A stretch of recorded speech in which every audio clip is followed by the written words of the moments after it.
A little more than a week ago, some of my kart and trike flying PPG buddies that live in South Carolina invited me to the upstate.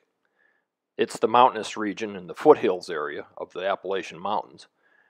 We were going to fly for the evening at a private ultralight field that they have access to fly at.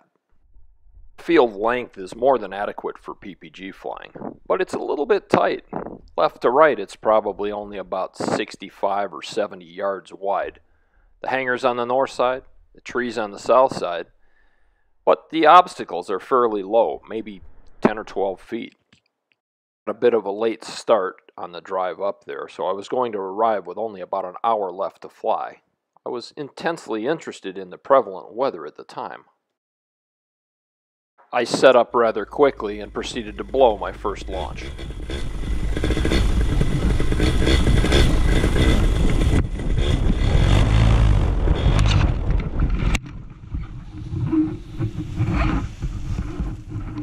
Next, the other foot launch pilot that was there, who was considerably younger than I am, very, very nearly biffed.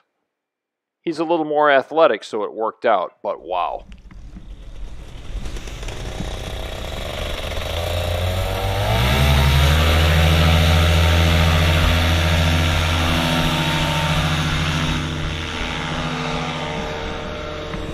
Now I see what happened. Look at the windsock.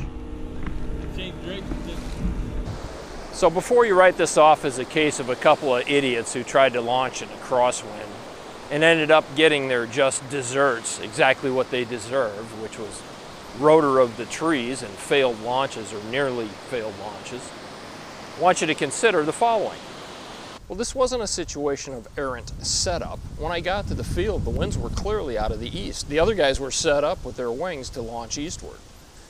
No, it was a brief moment of time where the gust factor exceeded the tree's retention ability to steer that wind through their internal friction, or the friction that they imparted on the field.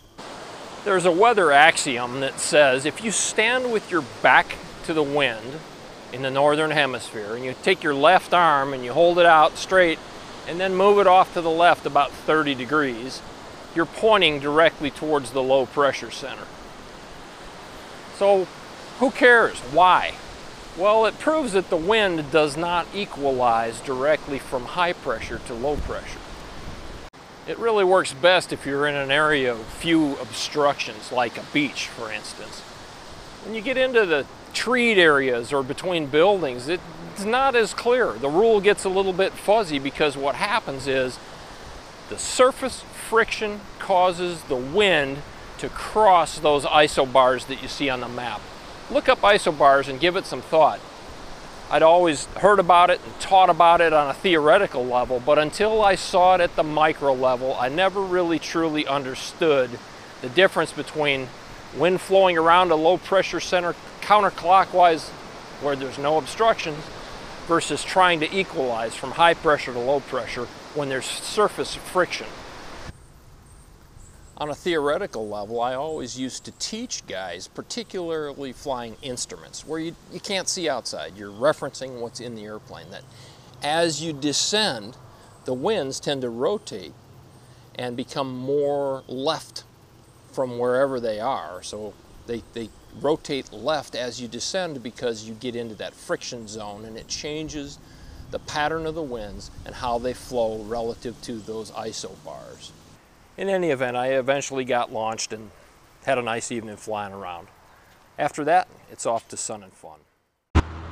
Well, once I got airborne, I captured the absolute proof of what I'm talking about. You can see the smoke coming off this fire. As the smoke ascends, it becomes more and more predominantly pushed by the winds that are contrary to what the ground winds are because of the surface friction behind those trees. Oh, one other thing. On landing, I compensated, and there's a little bit of a gap in the trees on the right-hand side here. So I wanted to make my landing right where that gap allowed the wind to come through without being influenced by the trees as much.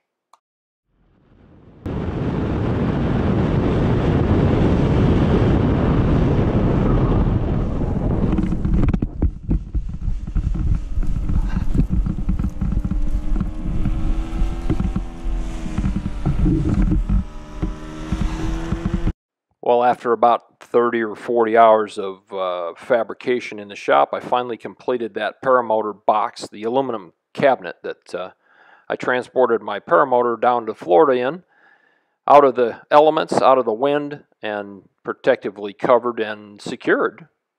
It was pretty nice to get to Lakeland knowing that both the paramotor was protected and secure.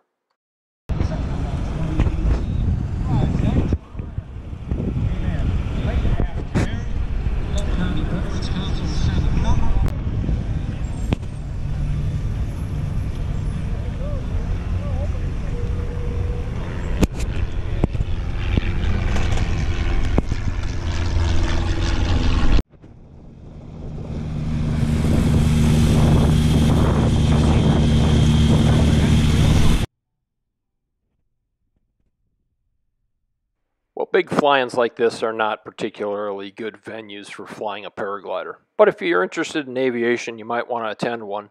They had some pretty cool stuff here, including this PPG simulator that I tried out. It almost made me nauseous. And then I had the great opportunity to sit in on Paul Zarnecki's presentation about Discover PPG. Paul seems like a real good guy, and I really enjoyed his talk.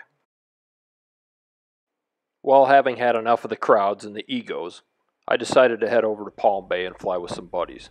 And wouldn't you know it, I experienced a microclimate phenomenon over there that was completely different.